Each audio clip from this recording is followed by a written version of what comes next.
My girlfriend's quirks seemed cute at first, but after 3 years of strange habits, old-fashioned outfits, and bizarre jokes about time travel, I'm starting to seriously wonder if she's from another century. This is probably a weird thing to put here, but it's not like I can talk to anyone in my life about it without sounding like an absolute loon. And just to preface this, I don't like 100% believe this.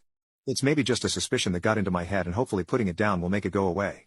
I, 26 male, met my girlfriend, 22 female, 3 years ago in my second year of college. She was out of state and didn't have many friends here. She was kind of odd for reasons I will explain later, but she was nice and we bonded over watching and crap-talking movies together. When we first got together, she told me that she was polyamorous, but not interested in lovemaking, and not looking for something long-term as she was going to move away after she graduated. I know it seems weird, polyamorous but not interested in lovemaking, but actually polyamory isn't all about lovemaking, I have learned. We came to an agreement that we would date, but we could both date and flirt with other people. I didn't think I would want this for a long-term partner, but I'm still young and experimenting, and since she doesn't really make love, sometimes she does things for me, but nothing more, and she always declines when I offer to return. It doesn't really bother me. Now into the weird stuff. 1. She doesn't go into detail about her family. She's from the rural Appalachian part of Georgia. That's it. That's all I know. She won't talk in detail about anything else in her past. 2. Always takes like 5 to 10 seconds to remember her birthday, and she can never remember if the month or day is meant to come first. 3. She's always changing her accent depending on who she talks to. She says her brain does this automatically. But her sentence structure is weird. She sometimes uses British slang and words, says lift, flat, wanker, waffling, blackguard, how do you mean instead of what do you mean, can nay instead of can't, I will do instead of I will do that. When she watches Shakespeare, she literally talks like Shakespeare for an hour after. She only has a southern accent in the morning before she has a conversation with me. We call every morning. She doesn't like texting, and when she's talking to a southerner, she does say words like holler and y'all like a southerner though. 4. She doesn't wear modern clothes. She wears corsets and slips, and instead of bras and underwear, like there is nothing on her legs, she just wears a short dress under her corset. Unless she is wearing men's clothes, and then she wears old-fashioned looking men's underwear. Always has multiple layers of petticoats and dresses with styles from all different times, like I'm talking vintage 50s to medieval. 5. When we watch historical movies, she's always pointing out flaws of the accuracy, but it's not big historical events. It's stuff like metal wouldn't have been used for that until X year. Why are her laces in the back? That's not really a thing in that era. That's not how Christmas was celebrated back then. That cutlery is inaccurate for the time. She's too old to have her hair down. 6. Doesn't shave. Don't get me wrong, that's her choice, I just thought it was a little odd. Claims that it is a modern invention, shaving the body. Save for working women with lice. Why does she know that? And by modern invention she means the 1920s. 7. Obviously she is really into history, but when I ask her where she gets her information, she can never give me sources. Just I don't remember, it must have been in a book somewhere or probably online or something. When I doubt all the little details she tells me, she says that it's okay that I don't believe her, but that she knows she's right. She's a scholar. She always stresses the importance of sources when I tell her things, but it's like she doesn't even care to prove the things she says. 8. She gets irritated at things on the internet, and talks about how much better the old web was. When I ask her what she means by that, she said before 2010. I was like, wouldn't you have been 8 in 2010? And she said something like, oh yeah, I guess I would have been pretty young. Whenever I bring up the fact that she never really experienced the old web as an adult or even teenager, she agrees with me and then changes the topic. 9. Even though she's always calling out inaccuracy in media, she makes no attempt to be accurate herself. Like she mixes up all the eras. I called one of her outfits medieval and she listed every item she wore in what century, decade, even down to the exact year sometimes, to prove to me that it was not really medieval. I'm making her sound annoying, but really she doesn't talk about her clothes unless you specifically ask. 10. When I called her born in the wrong time, she was very against it. She says she doesn't feel like she missed out on any of the eras, and that she likes living in the now. I asked why she's always wearing old styles. She said just because she wears old styles doesn't mean she wants to live back then. She said that's why she doesn't do reenactment, because she has no desire to relive the past. 11. I can't remember what it was in reference to, but she said jokingly, I've lived through the year 2012 too many times. She said it as a joke, but I didn't really understand. So I asked her and she said she was joking. I said I knew she was, I just didn't understand what the joke was. She just brushed it off and never explained. 12. Has a bunch of vintage USSR and American space pins. She says she's not a fan of the USSR or USA, but she was a bit of a space race fanatic back in the day. Again, she said this as a joke. 13. Struggles to use TV.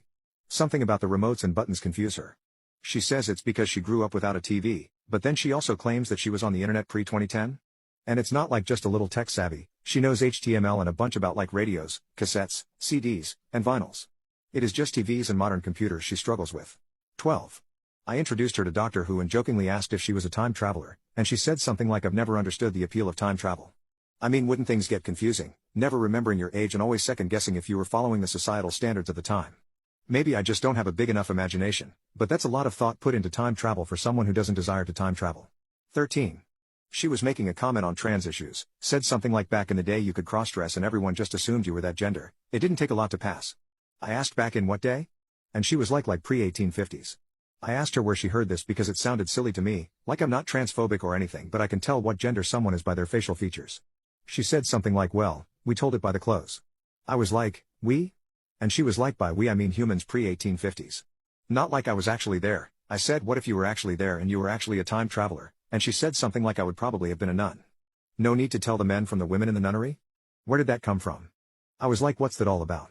And she was like nunneries were the original sororities. Everyone thinks it's all holy but really it's mostly lesbians.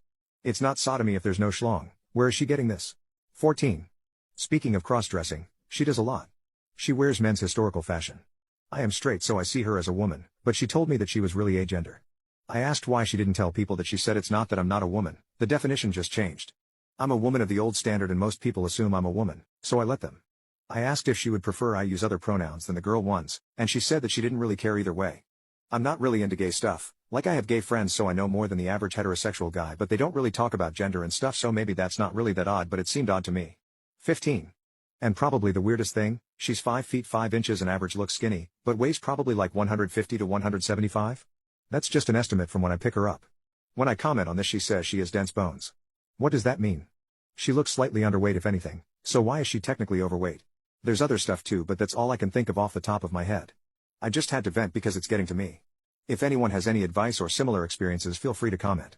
Update 7 hours later, I decided just to accuse her of time travel. Literally just called her, and opened with I know you're a time traveler. She laughed and asked what the heck I was talking about, and I told her okay I don't really think she's a time traveler, I just think she had been keeping things from me. I asked her if she was lying about her age. She got serious and asked me to come over because she didn't want to talk on the phone. Obviously, part of me was hoping she was going to reveal that she was a time traveler. Spoiler, she is not a time traveler. She told me that she has been lying about her age. She's 28, but started college older than usual because of a hard time getting out of her hometown, and felt like she missed out on her early adolescence. She regrets it but she had wanted to fit in. She told everyone she was 18 when she first got here, and now there was no going back. She was embarrassed to tell me because she had lied about it, and didn't know how to tell me the truth. She asked me what brought on the suspicion, and I showed her this post. She laughed for like 10 minutes and thinks it's very funny that my first thought was time travel, and expressed what you all have, that the oddities were just autism. She said she might not have a diagnosis, but I guess I've been community voted now. She explained everything I was curious about, and gave me permission to post it here. She grew up in a large family in rural Georgia. Her family were poor and had multiple addictions, her dad was an alcoholic, and were overall very neglectful.